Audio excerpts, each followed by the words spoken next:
Hi, hello, welcome. I'll just wait a moment till a few people pop on in.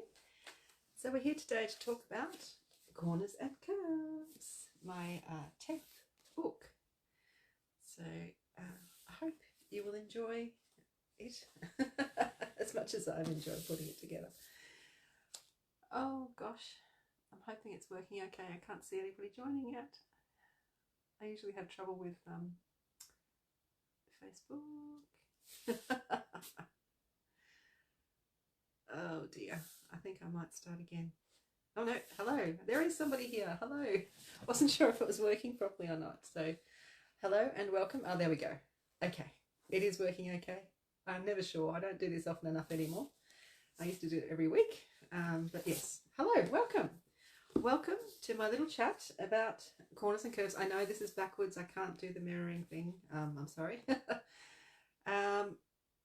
Yes, hopefully this is all going to work. I just got a little warning on my screen. Anyway, let's just go with it, shall we?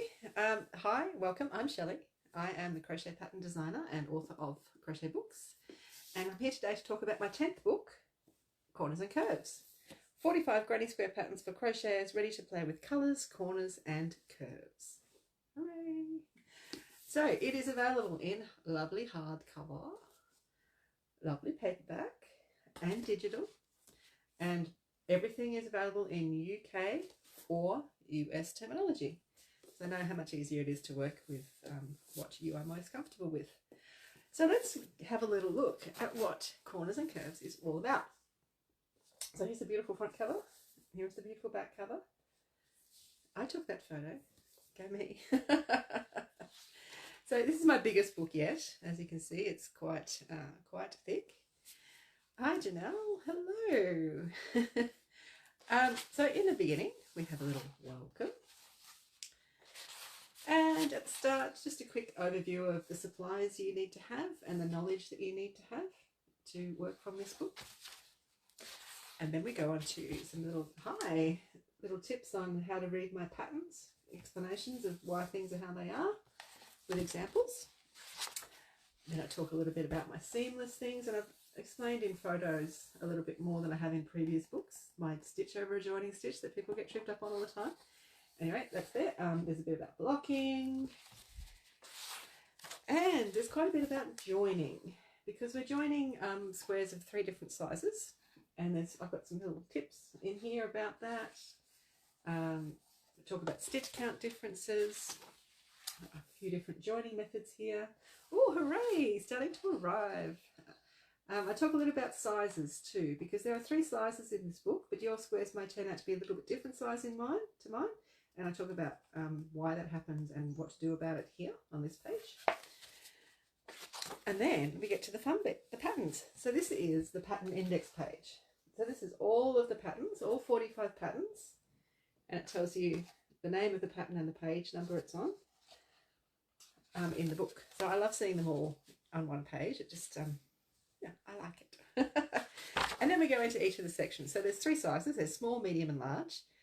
So I do have yarn weight needs and sizes in 3 different yarn weights. So 4-ply sock fingering, 8-ply DK light worsted, or 10-ply Aran worsted. So I've got the yarn information and sizes for all of those things, but I'm just going to talk in the middle one at the moment. So the small patterns are around 6 inches. So they'll match in with Granny Square Flare, Siren's Atlas, the small patterns in Granny Square Patchwork. Okay, so good morning. There are the most number of the small patterns, the 6-inch patterns. There. And every pattern has its own spread. So we have the written pattern, we have the name, a little bit about why it's called what it is. We have a difficulty rating. So this little circle here, the more it's coloured in, the more interesting the pattern is. Not more difficult, more interesting. So this is one of the least challenging ones in the book. But none of them are, well, there's probably 2 or 3 that I would class as difficult.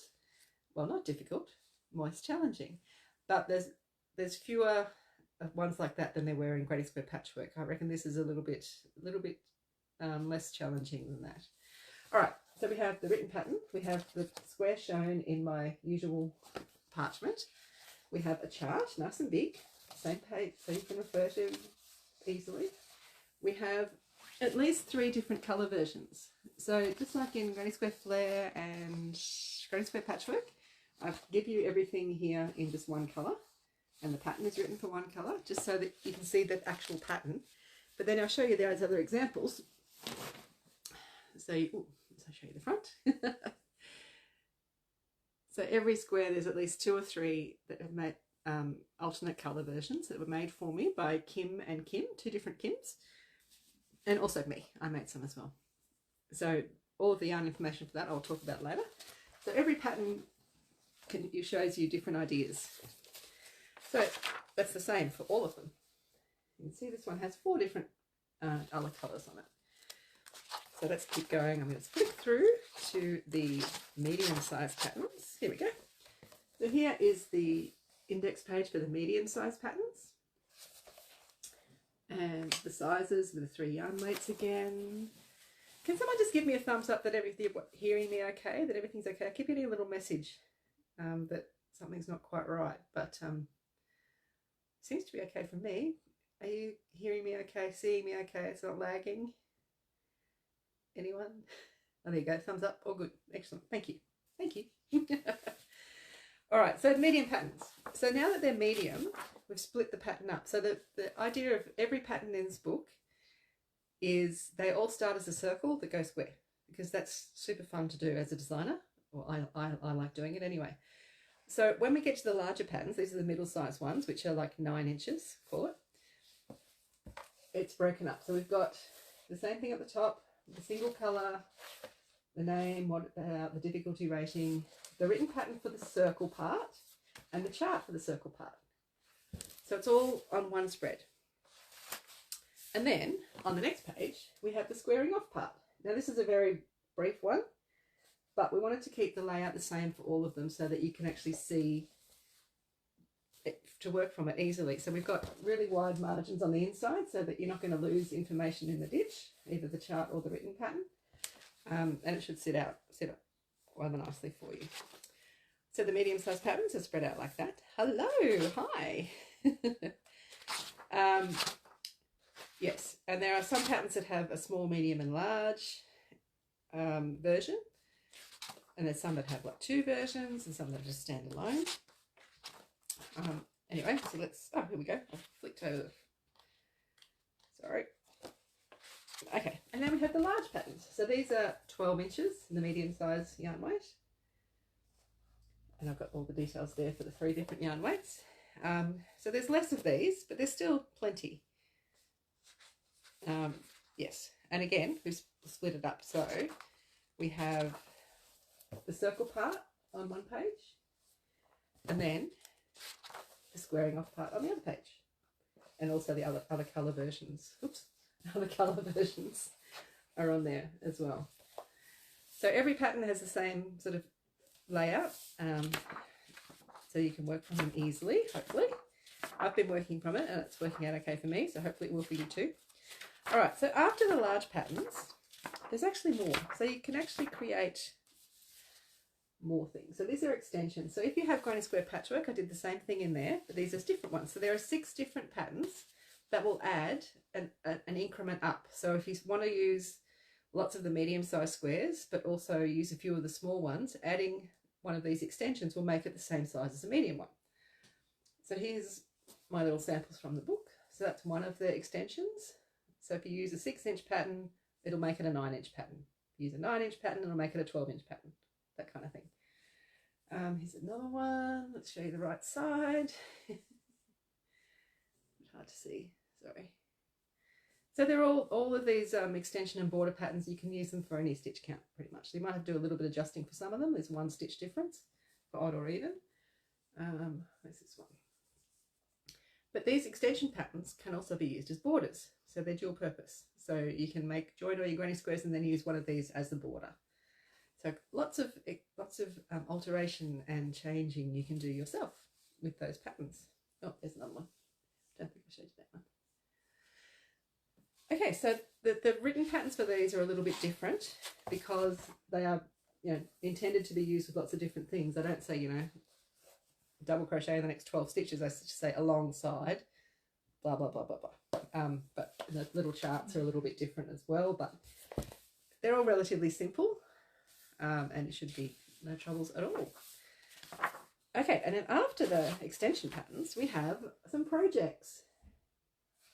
So my idea with this is that you will make your own things out of it, but I know that sometimes you just want to make something, and sometimes you just need a bit of inspiration on what to make. So I've got 11-ish, I say ish, because one of them is like 3 projects, that show you examples of what you can do. So the first one is not a square at all. It's actually, I've used the circle parts, whoops, just dropped one, to make these trivets, pot holders. So the pattern, I've done 2, and because the pattern is multi-layered in itself anyway, it's really quite thick, so everything will be protected heat-wise if you want to use it to grab hot things or put hot things on them. I've used Quince & Co, I think it's called, oh yeah, it's right in front of me, Wimbrel cotton, which is like a 10-ply Aran worsted weight cotton to make these. So there you go. Like I do, like granny square blankets are my thing, but I wanted to put a few things in here that weren't that. The next example I have to show you, next thing, is this. So this is I call it the tippet cowl. So it's very, very luxurious. So you can wear it around your neck like this, or it is big enough to slip over, well, my shoulders, maybe yours. You might need to add some more or take some off. As a shrug, I'm not going to do that because I'm wearing a very, very thick jumper and it will just stretch crazy. Anyway, I made this using a beautiful wool, relatively local, South Australian wool from, one farm. The yarn is produced and then they create the yarn and dye it and all kinds of things on one place. So it's Leosin wool and it's absolutely deliciously soft and strokeable and warm. I actually took this to New York this year and it was great. So that's one thing.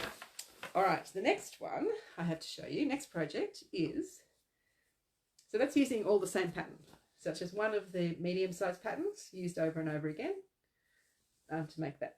This is the malachite scarf, which I'm sure some of you have seen on social media. So it's very, very long, but it has, this one uses 2 different size patterns. So we've got small patterns, so 3 small patterns are equal to 2 medium-sized patterns. And these are all related patterns, so I'm not sure if you can see. So this one is kind of like a flower shape all the way around, and this one, there's like gaps every second petal. It's more like a cross in the centre. And it's the same with the small patterns. There's flower and cross sort of style ones, but they're all related. And it's very, very long. Very, very long. And I have a fringe that's not a fringe that's going to come undone. It's kind of chains and they're attached, and yeah, it's pretty easy to do. And it's not going to fray and all that kind of stuff with wash and wear. I think I've got an escaped lamb. You might be able to hear it out there. Now, I made this with Lexington Cormo wool in Tasmania, which was hand dyed by Lily and Lola in these beautiful, beautiful colours. I'm actually making a blue version now. Of course I am. Right, that's another project. Done. All right, the next one. This has got a lot of love. I've taken this around with me a few places lately. So again, this is using one square over and over and over, but to make something different. So let's go from the top here. Oops. So all the one square join together, and then pick it up. We get to this part and it's not joined down here. So you can wear it in a few different ways. So over your shoulder, crossing it over, all different kind of things, or diagonally down. It's just super, super lovely. I didn't make this. Kim, one of my sample makers, one of the people who made some of the alternate colours, made this for me. It is made using Skein Sisters Fabulous Sock in the red Rattler colour, and it uses just one square, the Fresnel square, which is Fresnel is the name of the lighthouse lens. Old lighthouses, big crystal lighthouses, and that's what this is called, why I call it Fresnel. And this is called the Beacon Wrap. And it's so lovely, and I want to keep it, but I can't. I will be sending it back to Kim, who put all of the beautiful work into it and made it so beautifully. Soon. One day I'll stroke it some more. So there you go. I really, really like that. Here it is in the book. So each of the project pages tells you the yarn, all the yarn information, what pattern was used, how to join it. This has got a special edging written just for this, how to join it, the schematic, that kind of stuff. So every project has all the information that you need to make it. All right, next one. Okay, I'm just going to show you the book page first, and then I'm going to lift it up. So I made this rug using just the circle part of one of the patterns and using Bobini braided cord. I've called it arm wrestler because it's a real workout. There's not many rounds. I mean, you only make 12 rounds, but I did it over several days because it's a real workout. And here it is.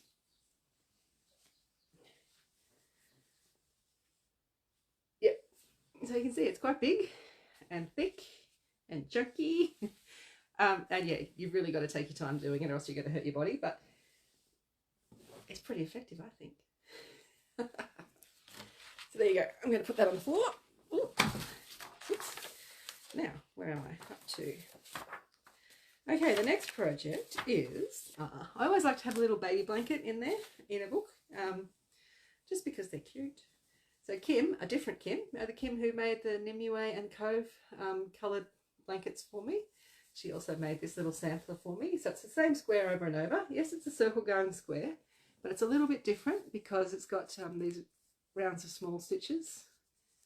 And this is called the Keepsake Blanket. And Kim used, excuse me, Fiddlesticks Wren cotton to make this. So I think it's super cute. Oops. All right, next. Aha. So sometimes you design a pattern and you put a picture up and you just know that it's going to be popular. And as soon as I did this one, I knew that. So this is the Beachcomber blanket using the sand dollar pattern. It's a sand dollar pattern. So it's the same one over and over and over.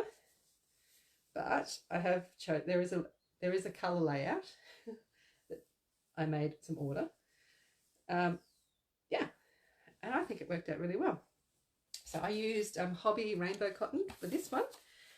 So again, you've got all the instructions, like there's the layout, where to change colours, the special border pattern, because I designed a special border just for this one. Yeah, so fun, a nice one to do, relatively easy too. Okay, the next project is one of my favourites. Again, lots of yarn information on how to make it. So the reason I designed this project is because I wanted to make use of all of those extension patterns I was talking about earlier. So I have used every medium-sized pattern in the book and then 13 of the small patterns, but I've added an extension to. So all of the squares are the same size in this blanket, but the base of some of them, like this one here, that's a small square and this is an extension. That's a medium-sized square. This is a small square with an extension, medium-sized square, small square with an extension. And then I also added a border, one of the extensions as a border around the outside.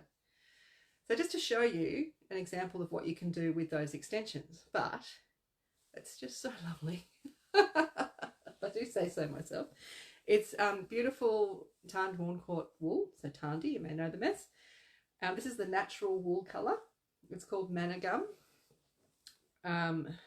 So the sheep are brown sheep, the wool is brown, and I called it the Project Vialis because that is part of the scientific name for manna gums, which is on the property. That's why they called the yarn the colour manna gum, because there's so many manna gums on the property. It's kind of like the bark. It's very sort of, it's very hard to see, but there's a slight variation in the colour, and it's just delicious and delightful, and I love it. Right. So, where am I up to now? Oopsies. All right, so the next project in here is the only one that has been published previously, but only digitally.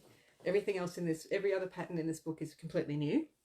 So I designed the Vinyl Revival patterns while I was designing patterns for this book, and I just got sidetracked by it as I was designing, because I've been designing for this for over 2 years. So I think Vinyl Revival was nearly 2 years ago now, so anyway, I made this blanket using Bendigo Woolen Mills 4-ply cotton. So it's called Vinyl Revival because the squares reminded me of records turning on a record player. So we've got 45s, 33 1/3s and 78s for the different speeds that you used to play records at. So this is my project that I made back then for that. But I wanted to include it here because the next project is actually identical in layout, but it just uses different squares and different yarns. So I just wanted to show you the versatility of what you can do. So the next project is Sweet Shop. And this actually, the information for this one goes over 2 pages because there's a lot of information. And here it is here.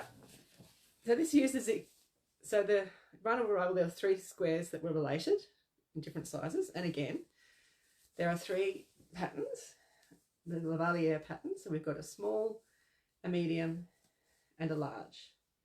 And I've used exactly the same layout as the Vinyl Revival, but just using different squares. So just to show you what you can do. And this was made again by lovely Kim in Barocco Pima cotton, and she chose the colours. And when she showed me the colourway, it reminded me of old school lollies, so I called it Sweet Shop. So there you go. That is the Sweet Shop project. And there's one more project, but it's kind of 3 projects, which is the Compendium Blankets. So I've made 3 blankets where I've used every square in the book just once to make sample blankets. So the first one is the small one, and then there's a medium one and a large one using different yarn weights. So again, there's the information for that one. The medium one, the layout is exactly the same for each of them, but you put the squares wherever you want. So you put whatever large squares. And I did that. Like I used the same layout, but I switched up where I put the squares. And we have the large version. So I have them all here. I'm going to attempt to show them to you. All right. So small one first. So this is the, oh, are we still here? Oh, I hope so. I think we nearly lost you. This is the 4-ply Bendigo Woolen Mills Buttercream colour. Buttercream. And I've used one of the extension patterns as the border. I've used a different extension pattern as a border on each of these. So each of these blankets uses every pattern in the book with no extensions. The extension is just used as a border. So there you go. That's the smallest one. Let me show you the medium size one. This is the 8-ply version. Again, I'm doing the best I can, but you know, these are getting bigger and bigger, so it's hard to see. So this is the square that I used as the blanket, the rug. I just did the first 12 rounds of that to make the rug. So you can see some of the patterns are lacy, some of them are very solid. And again, I used the same layout and just changed where I put the squares. Yeah. All right, the last one. Ooh. So this is the reason I did it this way is because it's all circles going square. All of the circles are in the denim, and all of the squaring off is in the parchment. Bendigo Woolen Mills 10-ply cotton. So this is heavy. A different border on the edge again. But you can see it's all come together quite well, I think. It's really heavy, so I'm going to stop holding it up now. So that is all the projects, but that's not where the book ends, because I want you to come up with your own things. These are just inspiration. You can do them exactly if you want, but I meant them as inspiration. Just like the colour is meant as inspiration, you can do whatever you like. So after the projects, I've got some information towards the back about how to design your own projects. So, you know, deciding what you want to make, what yarns you're going to use, what squares you're going to use, what colours are you going to use. It goes on for a couple of pages. What yarn do you need? How much yarn? And there's a project planner here. So you can photocopy this or print it out, whatever, and cut it up and, you know, fiddle around with layouts, see how things fit together. And then we have this lovely information full table. So that table lists every pattern. It lists the stitch count for every pattern, which helps when you're joining things. It also lists the yarn needs in meters and yards for 3 yarn weights. So 4-ply, 8-ply, 10-ply, the yarn needs for them all, and you've got totals, so if you just wanted to figure out what you wanted to make, it should be relatively easy to do that. Then we have a glossary. So you would have seen that before if you've worked from my book. So every stitch and technique used in the book is explained in words, the abbreviation, the symbol, it's all there. Just to check up on if you need, you know, reminding what a half double treble is or something like that. Then we have a list of all the yarns used in the book and where you can find them. So their websites, that kind of stuff. Then I have the helpful links page. So what this page has, it says go to this page on my website, put in this password, and there's explanations there. There's links to blog posts of how to read my patterns, seamless crochet tips, how to work a stitch over a joining stitch in detail. There's links to YouTube for specific things like my stitch and technique playlist, seamless crochet tips, how to work a standing stitch, how to work a false stitch, how to do a magic circle, how to do the join. Like there's short videos of all of that linked to. But then there's also some downloads you can access there. You can download the glossary, so you're not having to flick through the book all the time. You can print it out and have it next to you. There's the project planner, so you can just print that out and cut it out and play with. There's, remember the different yarn colours that I've shown in the book? There's a PDF that you can download that lists all of the yarns, what rounds, all that kind of stuff. I think it's about 60 or 70 pages long. That's why it's not in the book, because it's a lot of information. But you can download that if you want to get some inspiration of changing colour and using different yarns. And for the left-handers among you, you can also download left-hand versions of the charts. So with left-handed, you can't just mirror a chart. It doesn't work that way. You have to do some fiddling where things start and end, and sometimes other places. So that's all been done, so you don't have to do any gymnastics. If you're left-handed, you can just follow the chart. And there's also a QR code to scan to download the digital version. So no matter where you get it, where you purchase the book, you can get access to the digital version. If you purchase from me, you get it automatically. If you purchase from Amazon or Barnes & Noble or whatever, when you get the book, you'll be able to download it. All right, then we have the thank yous, the very big thank yous. And then we end with the usual about me and all my other books. And there you go. So that is my 210 pages of corners and curves.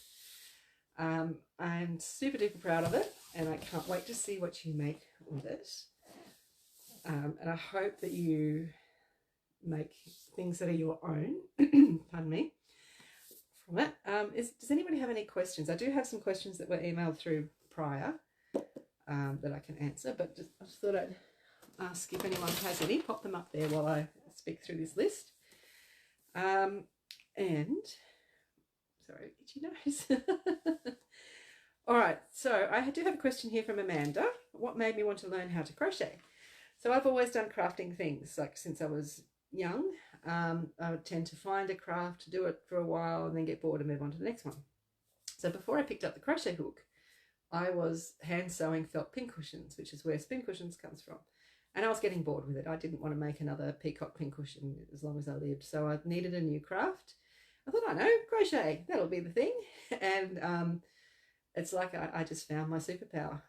Within a year I was designing patterns, and, you know, I think it's about 12 years ago that I picked up the hook. And now, I mean, this is my 10th book. So that's what I mean when my brain exploded. I just got it, and it excites me. And I'm still, the best thing for me is to design a new granny square. So that's kind of how that happened.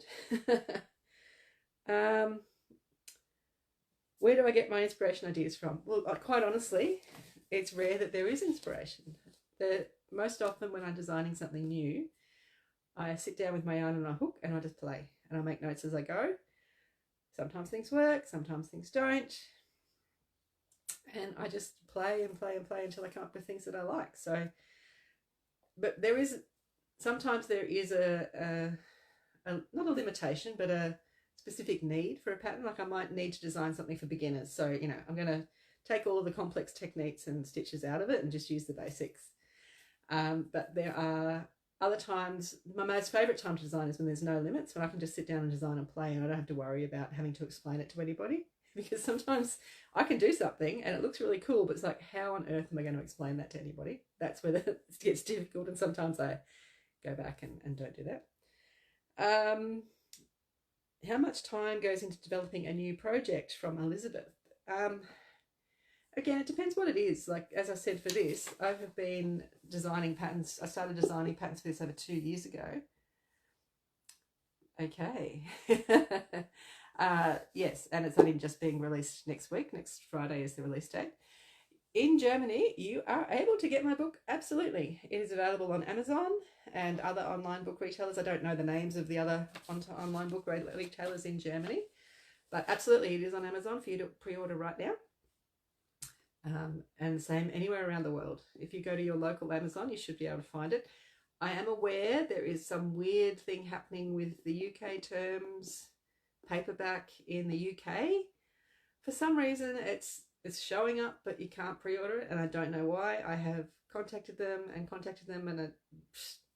wait 1 to 6 weeks, and then we'll let you know. So, you know, hopefully next week when the release date pops over, it will be available. To pre-order there, but to order. But, you know, hardcovers are available all around the world, paperbacks. So, yeah, you can pre-order now. And if you order from me direct, if you're in Australia or New Zealand, then I will send it straight away and you'll get the digital version straight away. Because I can do that because it's my book and I'm dealing with it direct. I can't send overseas because it's expensive and it takes a lot of time. And it's resource rich, it takes a lot of resources as well. Whereas if you order a book in, say, Germany, it's printed in Germany and sent to you in Germany. So it's much less impactful that way, which I really love. The wonders of modern technology. Yes. Another question from Bronwyn. And during the course of publishing 10 books, what's the most important lesson you've learned as what has been the most fun, exciting, intriguing experience? I don't think I can pinpoint one thing. I think doing the first book, Granny Square Flare, in 2018, that is what changed my world. Like, honestly, before I did that, I was only ever going to publish digital patterns. That was the way to go. There was no stuff being put out in the world. It was all very friendly that way. But then I realised, when I published Granny Square Flare, I realised that people actually like to have something in front of them. I mean, you've probably seen me sitting here stroking this book now. I guess it's just, it is so nice to have a physical thing to work from. And I accepted that after Granny Square Flare, and it made me, that's why I've got book number 10 now, because I understand that that's what people want, and I actually like doing it too, because I'm proud of it. It's like, wow, I've got 10 books. That's amazing. Like, I think it's amazing. I'm very grateful for everybody who's allowed me to continue on and keep doing this. I don't know if that really answers that question, Elizabeth, but there you go. Do I ever get sick of crochet? That's a question from Wendy.